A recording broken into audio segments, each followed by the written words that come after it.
বিসমিল্লাহির রহমানির রহিম। আসসালামু আলাইকুম। কেমন আছেন সবাই? আশা করছি ভালো। হাজির হয়ে গেলাম দুইটা সবজি ভাজি রেসিপি নিয়ে। আমি এখানে একটা ফ্রাই প্যান বসিয়ে গরম করে নিয়েছি। এখন দিয়ে দিচ্ছি পরিমাণ মতো তেল। তেলটা গরম হয়ে গেলে আমি এখানে পেঁয়াজ কাঁচামরিচ কুচি করে নিয়েছি দিয়ে দিব। দিয়ে কিছুক্ষণ পেঁয়াজটা ভেজে নিব। আমি এখানে চিচিঙ্গা ভাজি বসাবো ডিম দিয়ে। পেঁয়াজটা ভাজা হয়ে গিয়েছে। এখন আমি এখানে লবণ দিয়ে দিব পরিমাণ মতো। দিচ্ছি হলুদের গুঁড়ো দিয়ে ভালো করে নেড়েচেড়ে মিশিয়ে নিব। মিশিয়ে নিয়েছি। এখন আমি এখানে চিচিঙ্গা নিয়েছি। চিচিঙ্গাটা আমি এরকম গোল করে কেটে নিয়েছি। আপনারা আপনাদের পছন্দ মতো কেটে নিতে পারেন।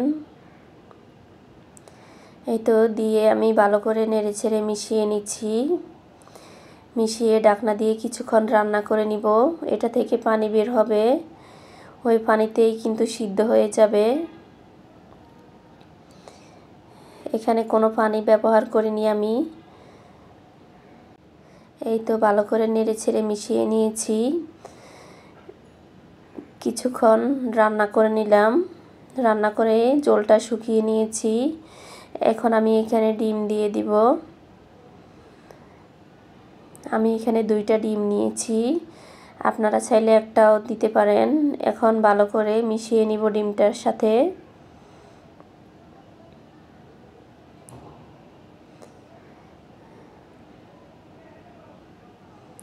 এই তো আমি ভালো করে মিশিয়ে নিচ্ছি। এই ভাজিটা কিন্তু খেতে খুবই ভালো হয়। এই তো আমার ভাজিটা প্রায় হয়ে গিয়েছে। আমি আরও কিছুক্ষণ রাখবো।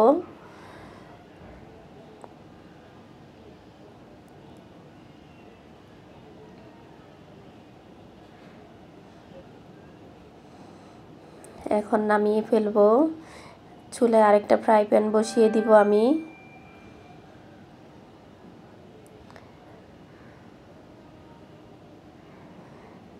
ফ্রাই প্যানটা গরম করে নিয়েছি। এখন এখানে পরিমাণ মতো তেল দিয়ে দিচ্ছি।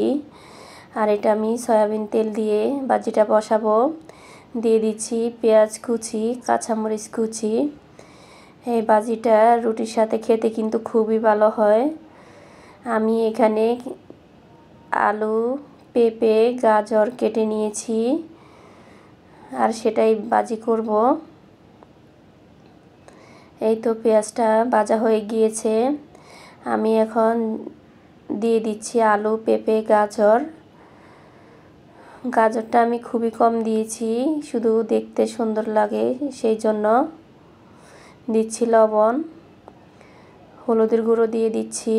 দিয়ে ভালো করে নেড়েচেড়ে মিশিয়ে নিব।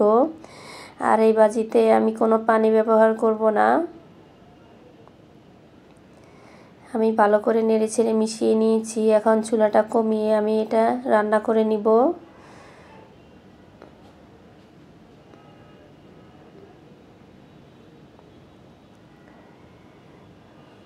আমি কিছুক্ষণ পর পর নেড়ে নিব। এই তো ঢাকনাটা উঠিয়ে ভালো করে আবারও নেড়েচেড়ে মিশিয়ে নিচ্ছি। ভাজিটা খেতে কিন্তু খুবই ভালো হয়েছিল আর দেখতেও কিন্তু খুবই সুন্দর হয়েছে। এই তো আমার ভাজিটা প্রায় হয়ে গিয়েছে। আমি কম আছে আরও কিছুক্ষণ রান্না করে নিব। আমার ভিডিওটি যদি আপনাদের ভালো লেগে থাকে তাহলে লাইক, কমেন্ট, শেয়ার করবেন আর অন্যকে দেখার সুযোগ করে দিবেন। দেখা হবে অন্য কোনো ভিডিওতে। সেই পর্যন্ত সবাই ভালো থাকবেন। আসসালামু আলাইকুম। আল্লাহ হাফেজ।